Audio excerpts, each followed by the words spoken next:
高雄路德的小天使家园是收容囡仔的社福机构，不过顶礼拜有民众甚至有网友讲因收到因寄出来的月饼礼盒。即马这小天使家园是解说讲因无寄礼盒，也请民众赶紧去报警察，这礼盒暂且卖食。提醒观众朋友，这来路不明的包裹唔通收，也唔通纳钱，上好是赶紧卡这反诈骗专线求证。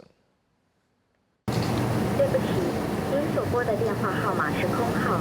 卡包裹顶悬留的手机号码是语音信箱，无明寄来包裹，互收件民众真意外。顶礼拜开始，高雄陆续民众收到写社福机构小天使家园的地址的包裹，不过人名电话拢甲机构无关系。不确定他是不是就是随便写一个地址，然后刚好写到我们的，对，所以我们就是只能就是告诉所有的民众说，那个我们没有寄包裹，我们也没有卖包裹，也没有卖月饼，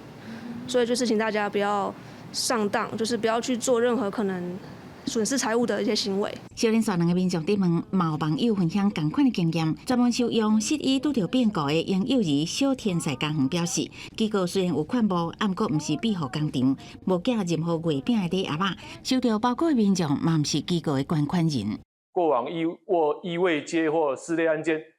有关动机将进一步侦除查明。当你接到可疑的电话或是收到可疑的包裹，